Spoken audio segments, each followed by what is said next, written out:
राम राम सा। आज मैं कह रही हूँ अपने करवा चौथ की कहानी। एक साहूकार हो और भी के 7 बेटा हा, एक बेटी ही और बेटी को नाम वीरावती हो, जो कि सबसे ही लाडली ही।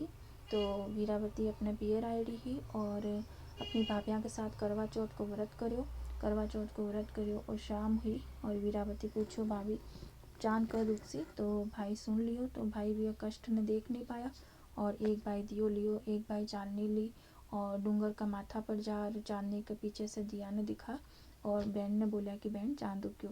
तो बहन बोली भाभी भाभी चांद उग्यो। भाभी बोली कि भाई साहब वो चांद माको कौन उग्यो, वो चांद तो थाको उग्यो है, माको चांद तो लेट उगसी।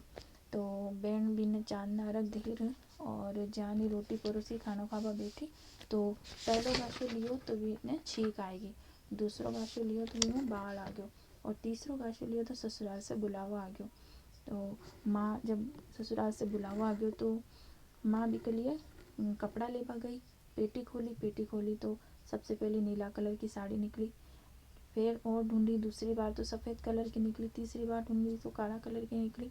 पर जान त्यान माँ एक साड़ी ढूंढ और बिन पेराई और पेरा एक चांदी को टक्को बिका पल्ला के बांध दियो और कियो के रास्ता में सबसे आशीर्वाद लेती जाजे, सबका पैर छूती जाजे और जो भी थे सुहाग को आशीर्वाद देवे बिनो चांदी को टक्को दे दीजिए। तो बार पूरा रास्ते सबसे आशीर्वाद मांगियो, कोई भी ने सुहाग को आशीर्वाद नहीं दियो। जब वह घर में घुसी तो अपनी जेठूती के पग पड़ी। जेठूती भी ने 7 बेटा की माँ ब्रह्मा को आशीर्वाद दियो और बोलो तारा सुहाग अमर रहिजो। जेठूती की बात सुनकर और वो चांदी को टक्को जेठूती ने दे दियो। अंदर गई, पति की लाश देखी, सब गांव वाला भी ने जलावा ने जा रहा। तो बाप ने पति ने जलावा कौन दियो कि मैं अपना पति ने पाछो जीव तो करशू, इन्हें जलावा कौन दियो। तो यान की बात सुन और गाँव वाला कियो कि भाई सेठ जी जाने, सेठ जी की बहू जाने, तो आप चालो। तो गाँव वाले सब अपना अपना घर चले गया। तो फिर सासू बोली कि बहू नहीं माने और हट कर रही है तो यान करा आपा गाँव के बारे झूपड़ी बांध दिया और बटे यान दोनों ने रख दिया। तो गाँव के मायने तो कोई रेबा ही नहीं दे यान, तो गांव के बारे झूपड़ी बांधी और दोनों ने बटे राख दिया। अब लाश की सेवा करे, सेवा करते करते बेचा तिल चौथ आई तिल चौथ माता के बाद पग पड़ गई और पग पकड़ लिया और बोला हे तिल चौथ माता मैंने सुहाग को आशीर्वाद दे। तिल चौथ माता बोली कि व्रत भंग करनी, चालनी में चांद देखनी, मारा पग छोड़, तारो तो मुंडो देखनो भी पाप है। तो बोली नहीं चौथ माता मैंने थाने सुहाग को आशीर्वाद देना पड़सी। तो बोली कि मार से बड़ी वैसाख की चौथ आई, वैसाख का चौथ का पैर पकड़ जे। तो वह वैसाख की चौथ आई, गाजती घोरती चौथ माता आई तो वह वैसाख के चौथ का पैर पकड़ लिया। वह बहुत ही ज़्यादा विकराल रूप धारण कर रही पर वह नहीं डरी, पैर नहीं छोड़ा और क्यों मैंने सुहाग को आशीर्वाद दूँ। तो वह बोली कि अब तू भादवा की चौथ का पैर पकड़ जे, वह मार से भी बड़ी है, वह तन सुहाग को आशीर्वाद जरूर दे। फिर भादवा की चौथ माता आई, भादवा की चौथ माता भी रुष्ट होती आई, घोरती आई और बहुत ही ज़्यादा प्रकोप दिखायो। तो बाबूली व्रत भंग करनी, चालनी में चांद देखनी, पग छोड़ मारा। तो भादवा की चौथ का पग कौन छोड़ा और क्यों चौथ माता आप मैंने आशीर्वाद दो सुहाग को जदे मैं पग छोड़ू। तो बोली अच्छा दूध तो केवई है। तो कार्तिक मास की करवा चौथ माता को व्रत आवे, तू को व्रत भंग करो के खातिर जरूर तोड़ तनो श्राप दियो। तो तू अब कार्तिक मास की जो करवा चौथ की माता को व्रत आवे वो करजे और ब्याह का ही पग पकड़जे।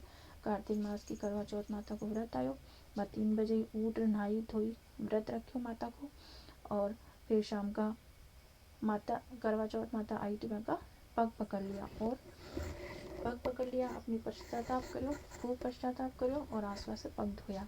तो करवा चौथ माता भी ने आशीर्वाद दियो, अपनी चिपली में से मेहंदी दी, चिपली आंगली में से मेहंदी निकाली और अपने सिंदूर में से सिंदूर निकाले, अपने आँखों में से काजल निकालो और चिट्टी उंगली को छांटो दे बिका पति ने जीवित कर दियो।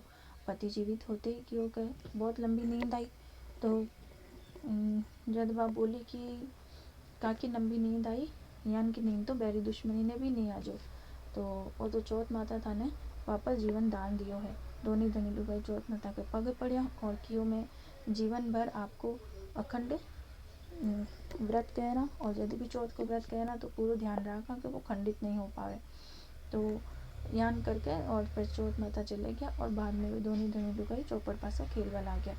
अटे से ननद आई रोटी पकड़ा बने अंदर से कोई आदमी की आवाज़ सुनी तो ननद डर गई और बटे सब रोटी फेंक और वापस घर गई। घर जार माँ ने कियो और माँ बेटा वापस आई।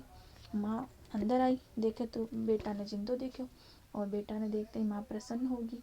माँ प्रसन्नता में आर और बहू के पगे पड़ू लागी। बहू क्यों माँ ओ उल्टो काम किया करो, मैं था के पगे पड़ूँ, वो तो चौथ माता को आशीर्वाद है और आप जो पगे पड़ने है तो चौथ माता के पगे पड़ो, बेई आपने पाछो वो आशीर्वाद दे रहा ने जिंदा करया है।